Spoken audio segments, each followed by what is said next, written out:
Ang mga bintana ay kumikinang sa mga imported na leather na handbag, eksklusibong mga damit, at sapatos na tila mga gawa ng sining kaysa sa sapatos lamang.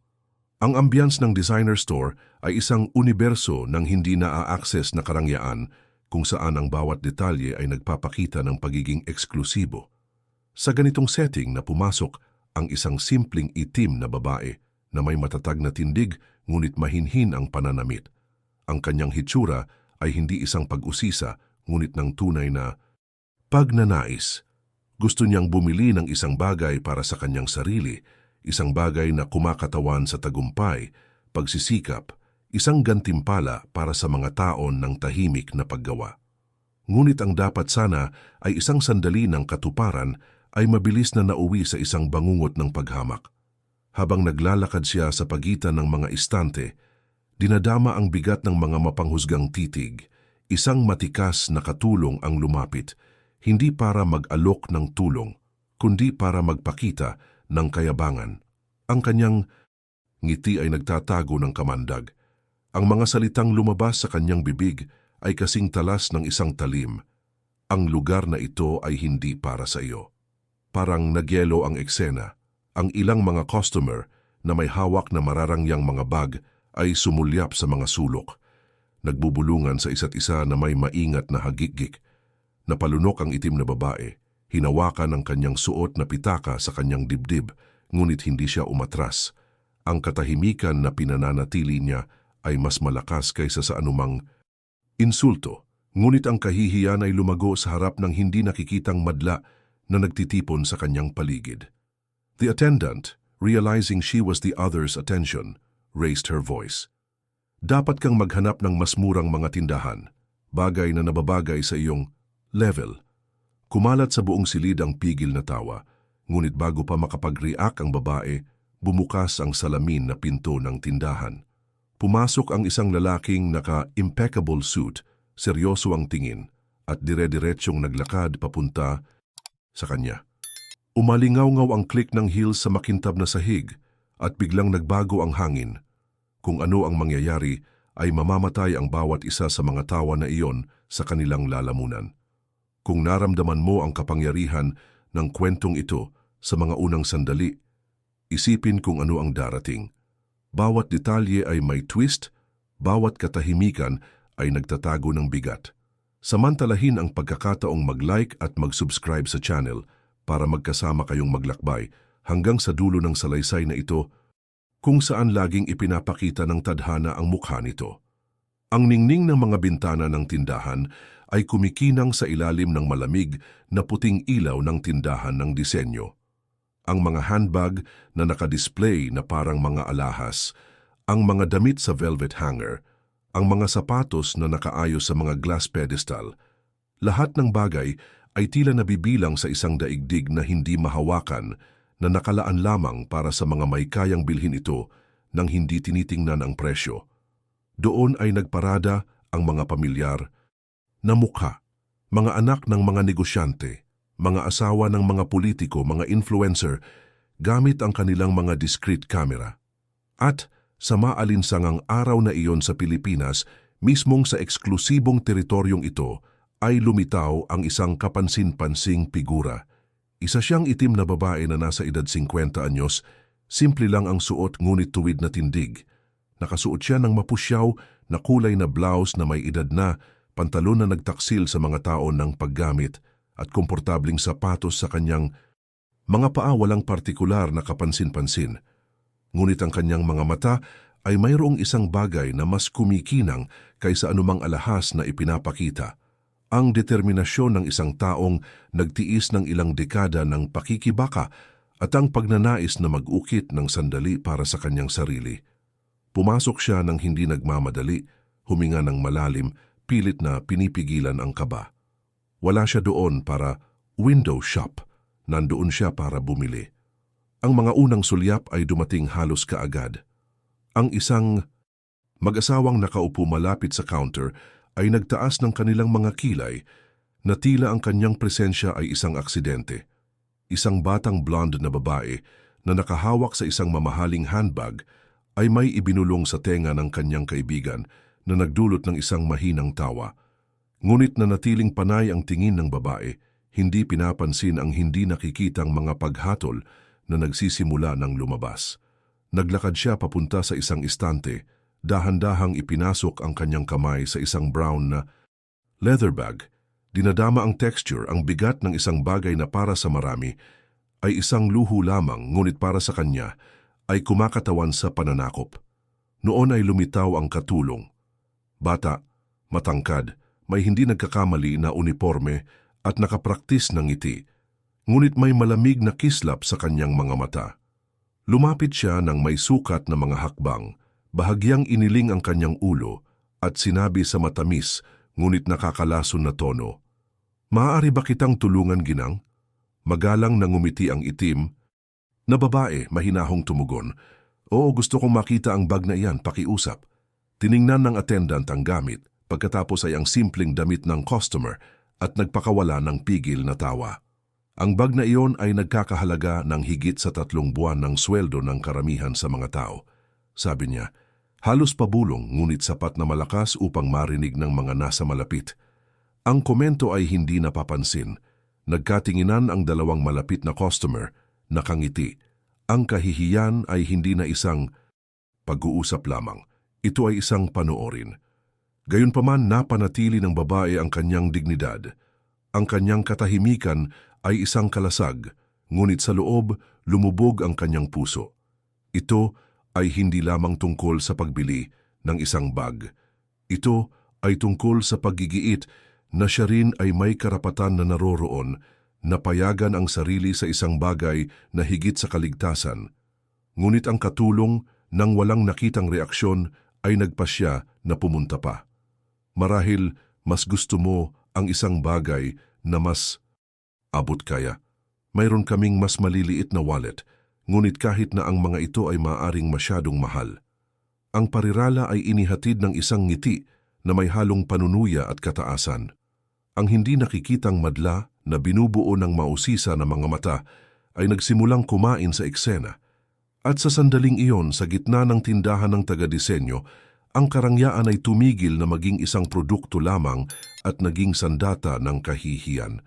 Ngunit ang walang nakakaalam doon ay ang babaeng iyon ay may dalang katotohanan sa loob niya na malapit ng sumabog, na parang kulog pinatahimik ang bawat tawa at binabago ang paghamak sa sama-samang kahihiyan. Sa bawat segundo sa loob ng tindahan, tila bumibigat ang hangin. Ang clerk na napagtanto na ang kanyang mapagmataas na postura ay nakakaakit ng pansin ay nagsimulang maging mas malakas. Hindi sapat na huwag pansinin ng itim na babae, gusto niyang gawing panoorin.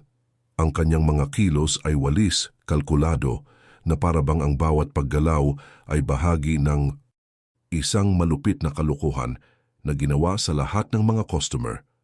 "Madam," sabi niya, na binibigyang diin ng salitang ironically, "maaring hindi mo napansin, ngunit ang bag na iyon ay hindi para sa lahat." Isang mahinang tawa ang nakataka sa isang batang customer na nagkunwaring lumabas sa isang catalog, ngunit nanatiling nakatutok ang kanyang mga mata sa eksena. Ang isa pang customer, isang nasa katanghaliang gulang na lalaki, ay ngumisi, malinaw na kasabwat sa kahihiyan. Ang dapat sana ay puwang para sa pagkonsumo ay naging, sa sandaling iyon, isang arena kung saan ang karangyaan ay ginawang sandata laban sa dignidad. Ang itim na babae ay nanatiling nakatayo, mahigpit na nakakapit sa hawakan ng kanyang sariling pagod na pitaka. Ang kanyang katahimikan ay nagsimulang mas gumulo sa attendant na naghihintay ng reaksyon, ngunit walang tugon, tanging ang kontroladong paghinga, luha ang mga mata at isang tuwid na tindig. Ang katahimikang ito, gayunpaman, ay binigyang kahulugan bilang kahinaan ng mga nanonood. Sa kanila na corner siya natalo, at ito ay nagpasigla sa kalupitan. Sumandal ang attendant at nagsalita ng mas malakas, tinitiyak na maririnig ng lahat. "Ang hinahanap mo dito ay hindi mo maabot. Mas mabuting tumingin ka sa ibang tindahan. Si marahil ay mas sikat." Sakto ang suntok. Ang kahihiyan ay pampubliko, tahasan. Ang silid na dating puno ng malambot na musika at bulungan ng mga customer ay napuno na ngayon ng nakakatakot, mabigat na katahimikan na nabasag lamang ng mga mahinang hagikik at tunog ng mga cellphone na nakataas. Ang ilan ay kinukunan na ang eksena.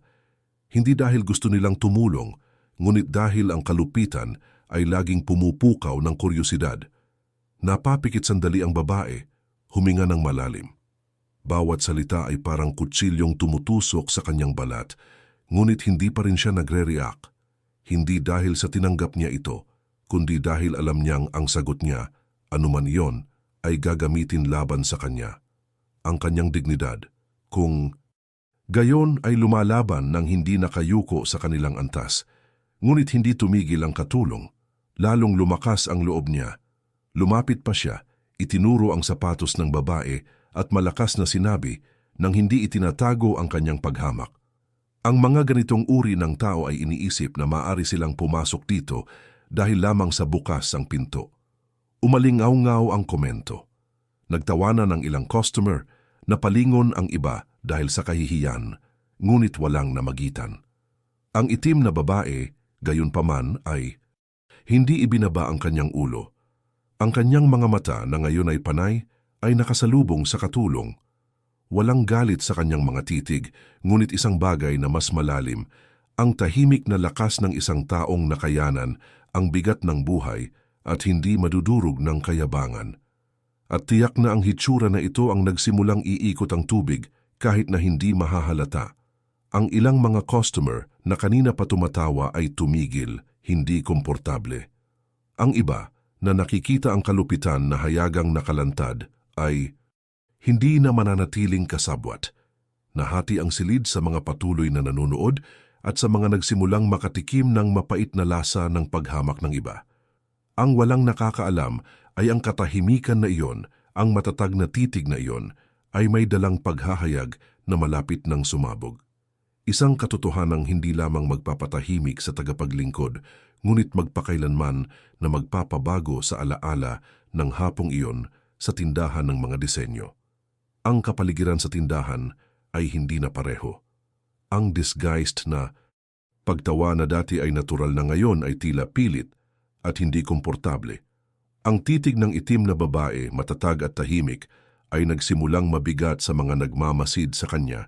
Hindi na siya isang biktima lamang na pinapahiya, siya ay isang presensya na may dalang mas malaki, na parabang ang kanyang tahimik na pagtutol ay isang salamin na sumasalamin sa kahihiyan ng lahat ng kanyang mga kasabwat. Gayunpaman, hindi napansin ng attendant dahil sa pagkalasing ng sarili niyang lason, naniwala siyang ganap niyang kontrolado ang eksena. Lumingon siya sa dalawang batang customer at na may mapanuksong ngiti sinabi, "Imagine, iniisip ng babaeng ito na mabibili niya ang pirasong ito. Maaari mong isipin, ang mga kabataang babae ay nagpakawala ng isang kinakabahang tawa, ngunit ang kanilang mga mata ay nag-aalinlangan. Kitang-kita ang kanilang discomfort. Parang ayaw na nilang sumali, pero kulang din sa lakas ng loob na magsalita. Ang katulong, nang hindi namamalayan, ay naghahanda ng daan para sa kanyang sariling pagbagsak. Biglang tumikhim ng malakas ang isang ginoong nagmamasid sa eksena mula sa likod ng tindahan. Nakasuot siya ng mahinhin na pananamit, ngunit may kahangahangang postura tulad ng isang taong sanay na pakinggan. Pinagkrus niya ang kanyang mga braso at binigyan ng masamang tingin ang clerk. "You've crossed the line," mahinang sabi niya, pero sapat na matatag para marinig. Ang komento ay nahulog na parang bigat sa katahimikan. Natigilan sandali ang attendant, ngunit mabilis na sinubukang i-compose ang sarili. "Nagpapaliwanag lang ako," nauutal na sabi niya, ngunit wala na ang tiwala sa boses niya. Ang itim na babae na hanggang noon ay hindi kumikibo ay nakaramdam ng ibang alon na dumaan sa kanya. Hindi na siya nag-iisa. Sa kauna-unahang pagkakataon mula nang pumasok siya sa tindahan, may isang taong handang sirain ang ikot ng kahihiyan. Nagsalita muli ang lalaki, tumingin sa paligid sa iba pang mga customer. Hindi siya ang nagdudulot ng kahihiyan sa tindahang ito. Ito ang paraan ng pagtrato sa kanya. Nagsimula ang mga bulungan. Ang ilang mga customer ay maingat na tumango bilang pagsang-ayon, ang iba ay nagpalitan ng seryosong mga tingin at maging ang mga cellphone na kinukunan ng eksena ay naitala ngayon hindi lamang ang kahihiyan kundi pati na rin ang pagtutol. Ang tahimik na madla na dati nang nagpasiklab sa kalupitan ay naging saksi na ngayon sa pagbabalik ng kapangyarihan. Ang attendant na naramdaman ang pagbabago sa hangin ay umatras ng isang hakbang. Sinubukan niyang mabawi ang kontrol, itinaas ang kanyang boses. May pamantayan ang tindahang ito at ipinagtatanggol ko lang ito. Ngunit ang kanyang pangungusap ay naputol. Bumukas ang glass door at pumasok ang isang lalaking nakasuot ng impeccable suit na may kasamang 2 katulong.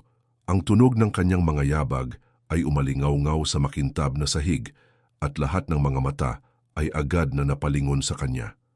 Ang kaninang tensyonado na kapaligiran ay nahulog sa halos mapitagang katahimikan. Ang lalaki ay hindi tumingin sa mga produkto o sa mga customer. Diretso ang mga mata niya sa babaeng itim. Matigas itong naglakad patungo sa kanya, walang pag-aalinlangan, na para bang alam na alam niya ang nangyayari.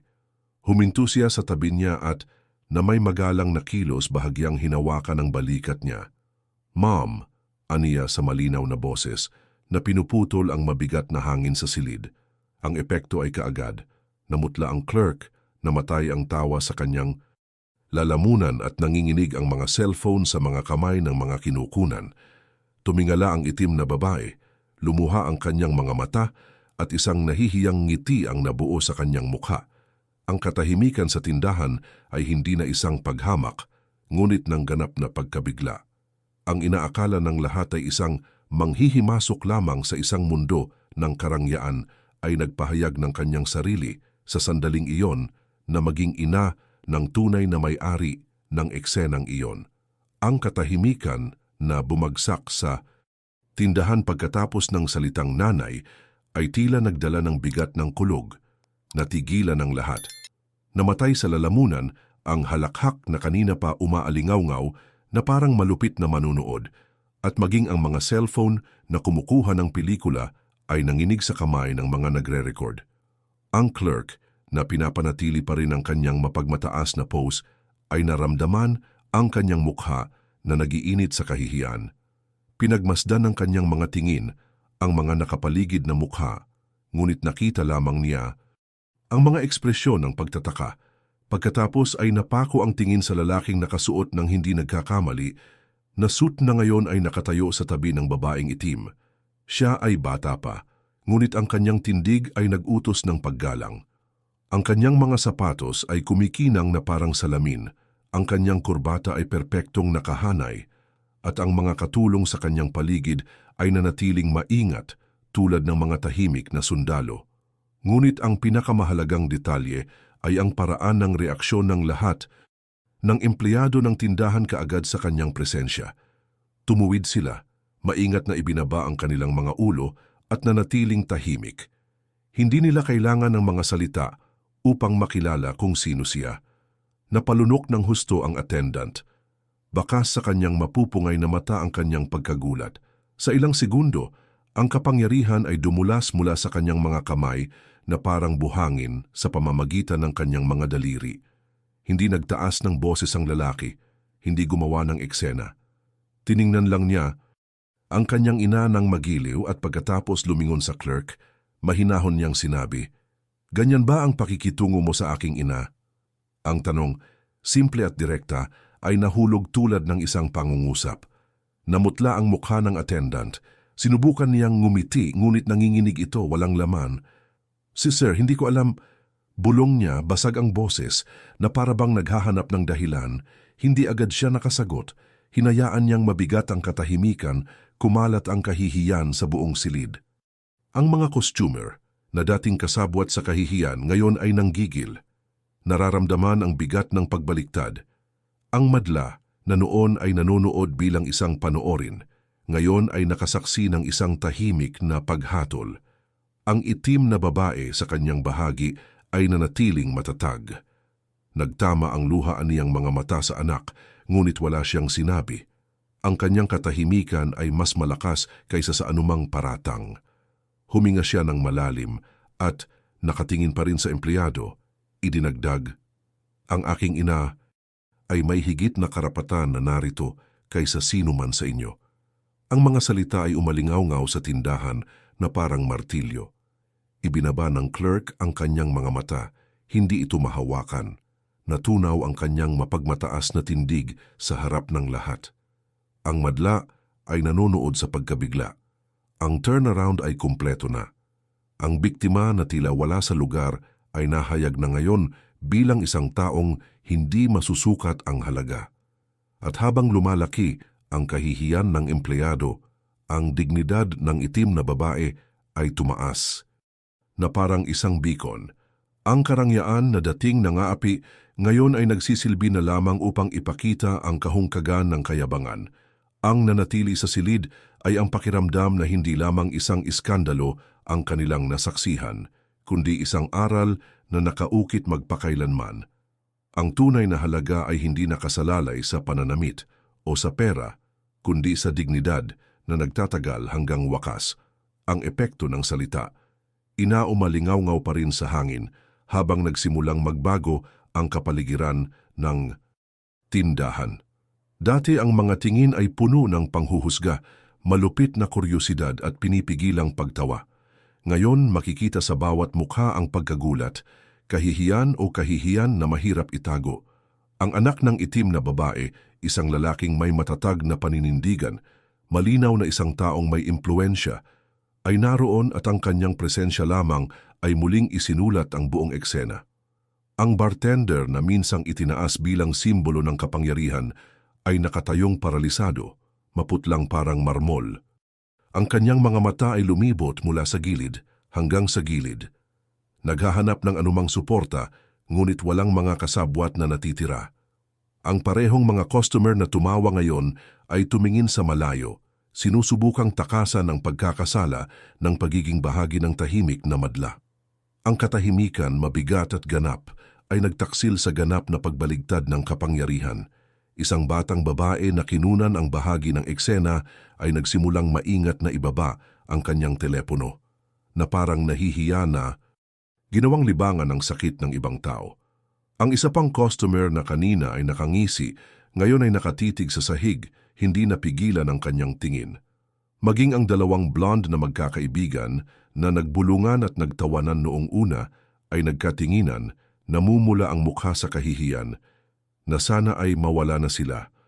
At sa gitna ng lahat, ang itim na babae na hindi nagsalita ni isang salita, ang naging pinakakahangahangang presensya ng tindahan. Hindi dahil sa kanyang luho, hindi sa kanyang pananamit, hindi sa anumang pagpapakitang tao, kundi dahil sa dignidad na dinadala niya sa kanyang pananahimik. Hindi niya kailangang ipagtanggol ang sarili, tadhana na mismo ang nagsalita para sa kanya. Ang anak, na nakaramdam ng tensyon, ay tumingin sa mga customer at pagkatapos ay sa attendant. Ang kanyang boses ay kalmado, ngunit may autoridad. Hindi kailangang patunayan ng aking ina ang anuman sa sinuman. Ang kahihiyan ay hindi sa kanya. Ang kahihiyan ay sa mga nag-iisip na ang halaga ay nasa hitsura. Isang bulungan ang bumalot sa tindahan. Nagsimulang tumango ang ilang mga customer bilang pagsang-ayon. Ang iba, mas kinilig, ay nagpakawala ng mabibigat na buntong hininga na para bang may natutunan din sila sa sandaling iyon. Isang matandang lalaki na may matatag na tingin ay nagsabi sa malinaw na boses, "Ang tagpong ito ay hindi dapat nangyari." Kinilig ang attendant. Ang kanyang kayabangan ay gumuho sa harap ng lahat, tulad ng isang sandcastle na tinangay ng alon. Sinubukan niyang ibuka ang kanyang bibig, ngunit walang lumabas. Ang mga salita ay hindi darating. Nanginginig ang kanyang katawan at ang kanyang mga kamay na dati panay habang nakaturo at nanunuya, ngayon ay pumulupot sa kanyang tagiliran. Samantala, nanatiling tahimik ang ina na nakahawak sa kanyang suot na pitaka sa kanyang dibdib. Ngunit ang kanyang mga mata ay nangungusap ng husto. Hindi ito puot, hindi ito paghihiganti. Ito ay ang walang patid na dignidad ng isang taong lumaban hanggang sa wakas. Ang karamihan na dating kasabwat sa kahihiyan, ngayon ay humanga sa kanya. At ang bigat ng pagkilalang ito ay binago ang bawat segundo sa isang tahimik na paghatol ng publiko laban sa empleyado at laban sa lahat ng tumawa. Imposibleng hindi mapansin, ang paghamak ay naging paggalang. At sa sandaling iyon, alam ng lahat na nasasaksihan nila ang isang bagay na higit pa sa isang eksena ng pagkonsumo. Ito ay isang aral, isang kolektibong peklat na hinding-hindi malilimutan, ang tindahan na ilang minuto noon ay tila isang yugto ng karangyaan at pagpapakita, ngayon ay nakahinga ng tensyon at kakulangan sa ginhawa. Ang anak ng itim na babae ay nakatayong tuwid. Ang kanyang mga mata ay nakatutok sa clerk na nakayuko sa harap ng paghahayag, ay tila nawala ang lahat ng kanyang pagmamataas. Nanginginig ang labi niya, ngunit walang salitang lumabas. Nabasag na ang kayabangan, at kapalit nito ay nanatiling kahihiyan lamang na nakalantad sa harap ng mga customer, kasamahan at maging sa mga estranghero na nire-record na ang lahat sa kanilang mga cellphone. Nagmamadaling lumabas ang manager mula sa likuran nang mapagtanto niya ang nangyayari. Ang kanyang mga yapak ay umalingaw-ngaw sa kaba at ang pawis sa kanyang noo ay nagpahiwatig ng gulat. Alam na niyang may seryosong nangyayari. Nang makilala niya ang lalaking nakasuit, agad na napalitan ng takot ang ekspresyon nito. Mabilis siyang lumapit, bahagyang yumuko, at bumulong, "Sir, pakiusap, magagawa natin ito." Ngunit, walang dapat lutasin sa padalos-dalos na salita. Ang nauna sa lahat ay hindi lamang isang pagkabigo sa serbisyo, ngunit isang malupit na pagpapakita ng pagtatangi. Alam ito ng madla, at bawat sulyap sa attendant at manager ay tahimik na akusasyon. Tahimik na nakatayo ang ina sa gitna, parang buhay na estatwa ng dignidad. Walang sigaw, walang akusasyon, tanging ang katatagan ng isang taong nagtiis at ngayon ay nanonood ng kapalaran na binabaligtad ang mga posibilidad. Ang katahimikan na ito ay naging nakakabingi na nag-iwan sa lahat na nagmumuni-muni. Paano tayo nakarating dito? Paano natin siya hinayaang mapahiya nang walang sino man ang gumawa ng anuman? Ang anak huminga ng malalim ay muling nagsalita sa pagkakataong ito sa mas matigas na tono. Hindi mo nauunawaan. Hindi niya kailangan na maging ina ko upang igalang. Bawat tao na pumupunta rito ay nararapat sa dignidad. Ang epekto ay kaagad. Isang customer na kanina pa nakasiksik sa sulok ay bumulong. Tama siya. Tahimik. Natumango ang iba bilang pagsang-ayon. Ang karamihan ng tao ay nagsimulang magkaisa, hindi na bilang isang pasibong madla, ngunit bilang mga aktibong saksi sa paglalahad ng aralin. Ang katulong, na pula sa kahihiyan, ay sinubukan pa ring bigyang katwiran ng sarili. Akala ko, pero hindi pa tapos. Itinaas ng kanyang anak ang kanyang kamay, pinutol siya sa isang simple ngunit tiyak na kilos. Hindi mo naisip, hinusgahan mo. Ang mga salitang iyon ay tumama na parang martilyo sa isang bato. Ibinaba ng attendant ang kanyang mga mata, hindi nakasagot. Ang manager na napagtatanto na walang makakapagbura sa nangyari na ay nag-alok lamang ng formal na paghingi ng tawad, ngunit ang kanyang boses ay parang guwang at mekanikal.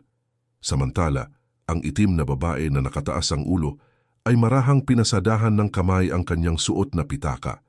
Ito ay isang simpleng kilos, ngunit puno ng simbolismo.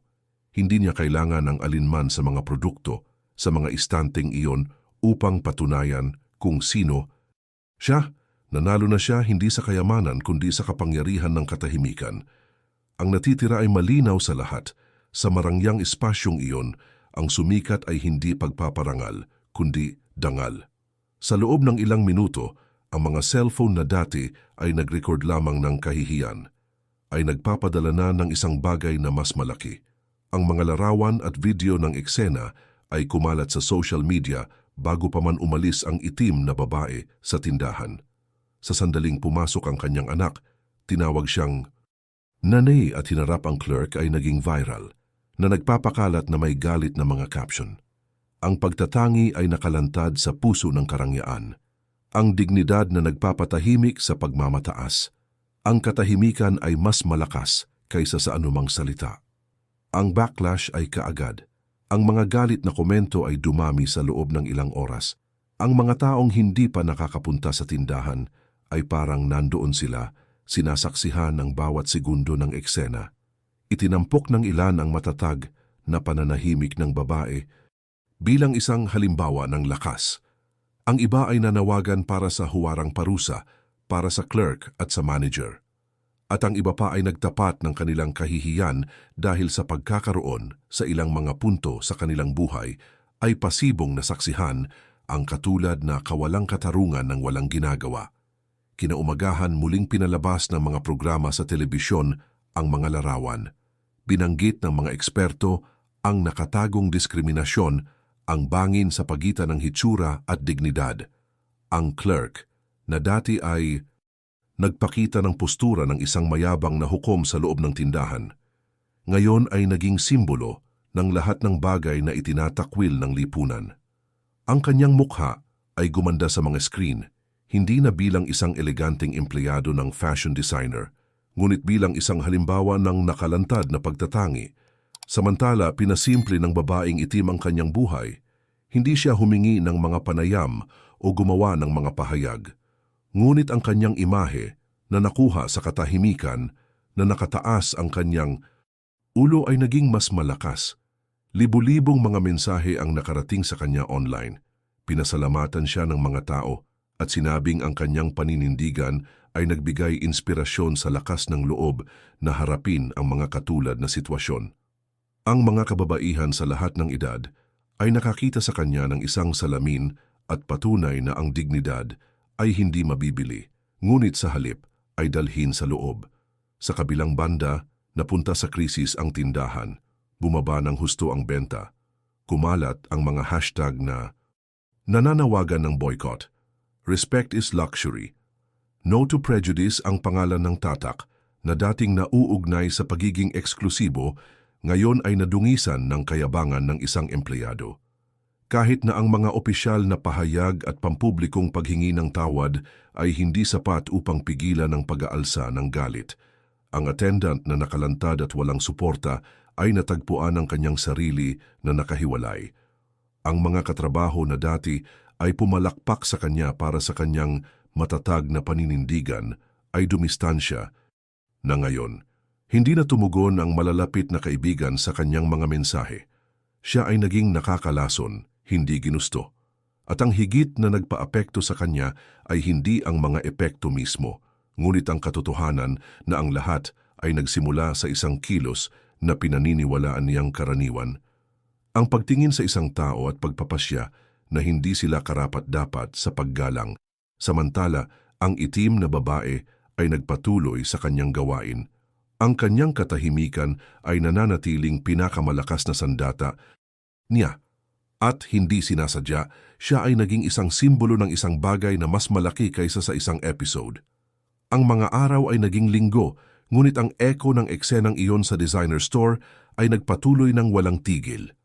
Para sa marami, isa na lang itong panandaliang iskandalo sa internet, ngunit para sa babaeng itim, minarkahan nito ang isang hindi inaasahang pagbabago sa kanyang buhay. Nilapitan na siya ng mga taong kanina ay hindi pinansin.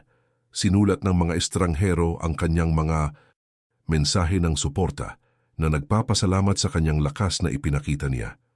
At unti-unti, nagsimula siyang maunawaan na ang katahimikan na pinanatili niya sa araw na iyon ay naging isang boses na mas malakas kaysa sa anumang tugon. Nagsimulang bumuhos ang mga imbitasyon. Una, mula sa mga lokal na grupo ng komunidad na humihiling sa kanya na ibahagi ang kanyang kwento sa maliliit na pagtitipon. Pagkatapos, nilapitan siya ng mga paaralan, sinabing nakita ng kanilang mga estudyante ang video at gusto siyang makilala. Noong una, lumaban siya. Palagi siyang namumuhay ng simple, hindi naghahanap ng exposure. Ngunit napagtanto niya na hindi lang ito tungkol sa kanya. Ito ay tungkol sa kung ano ang maituturo ng kanyang karanasan sa iba. Sa unang pagkakataon na nagsalita siya sa publiko, nanginginig ang kanyang mga kamay. Nasa harap siya ng madla ng mga kabataan at ang katahimikan sa silid ay nagparamdam muli sa kanya ng lamig na naramdaman niya sa tindahan.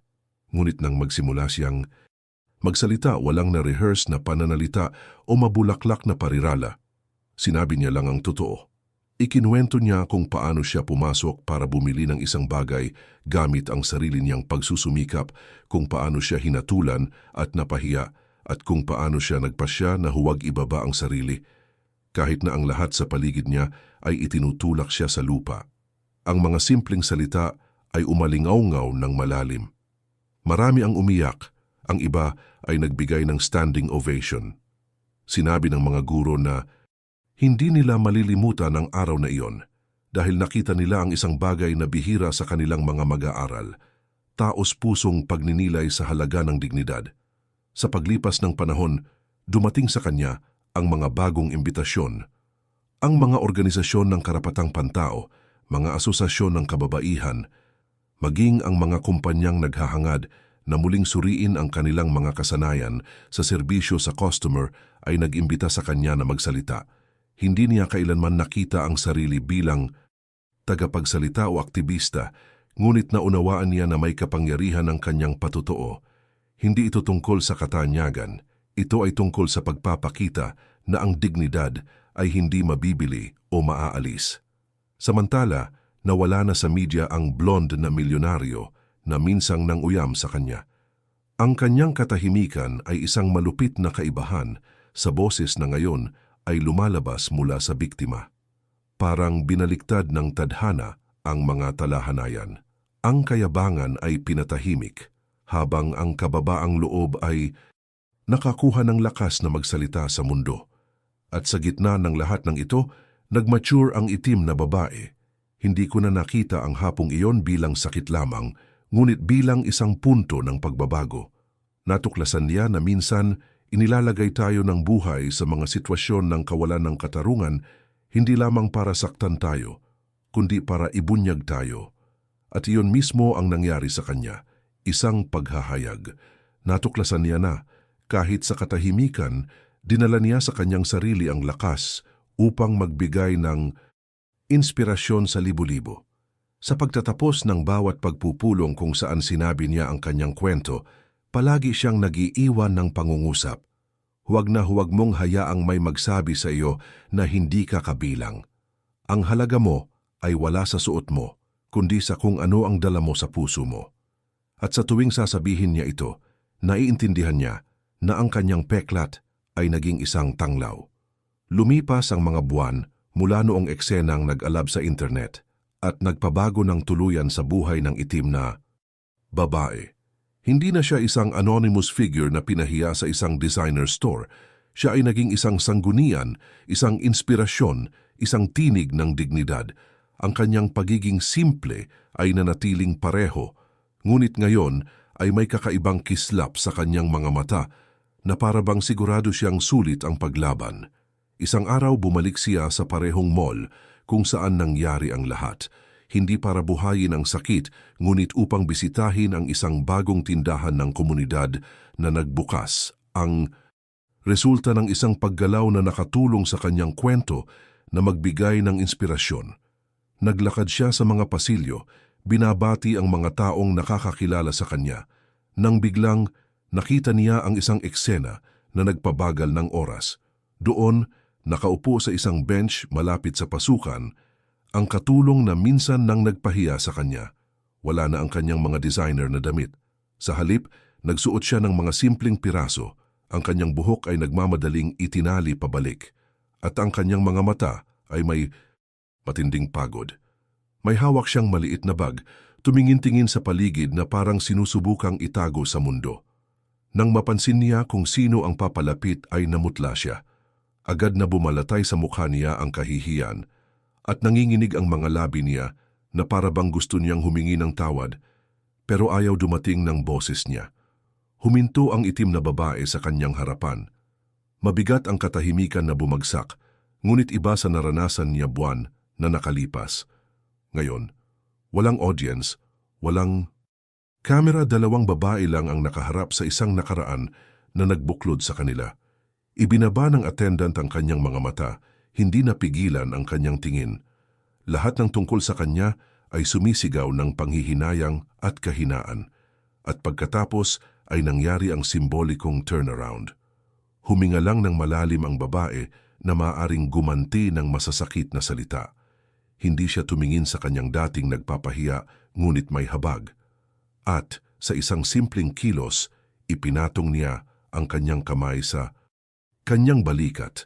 Mahinahong sinabi, "Sana natuto ka, walang galit, tanging katotohanan." Ang parirala ay tulad ng isang pangungusap, ngunit isang pagkakataon din para sa pagtubos. Ipinikit ng attendant ang kanyang mga mata, tahimik na pumatak ang mga luha. Hindi siya tumugon, ngunit malinaw ang kanyang ekspresyon. Ang aral ay nakaukit sa kanyang kaluluwa. Umalis ang itim na babae. Wala na siyang ibang kailangan. Nanalo na siya noong araw na nanatili siyang matatag sa katahimikan sa harap ng kayabangan. Ngunit ngayon sa tahimik na pamamaalam na iyon, tiyak na tinatakan niya ang kanyang tagumpay. Binaligtad ng tadhana ang mga tungkulin, yumuko na ang nagpahiya, ang kaninang naging tampulan ng panunuya ay umalis na ngayon na nakataas ang ulo. Habang binabagtas niya muli ang entrance ng mall, naramdaman niya ang banayad na simoy ng hangin na dumampi sa kanyang mukha. Maingat siyang ngumiti, nauunawaan na ang buhay ay may sariling paraan ng pagsasaayos ng mga kaliskis. At sa loob niya, ang isang katiyakan ay walang hanggan na nakaukit. Hindi kayamanan o hitsura ang tumutukoy sa kadakilaan ng isang tao, ngunit ang dignidad na kung saan sila ay nahaharap sa kawalan ng katarungan. Naging simbolo ng paggalang ang babaeng minsang naging tawanan, at ang dating eksena ng kahihiyan na dating pinagmumula ng sakit, ngayon ay isang paalala ng tagumpay, isang tagumpay na hindi maingay, ngunit tahimik at walang humpay, tulad ng titig na nagtataglay ng katotohanan sa harap ng mundo.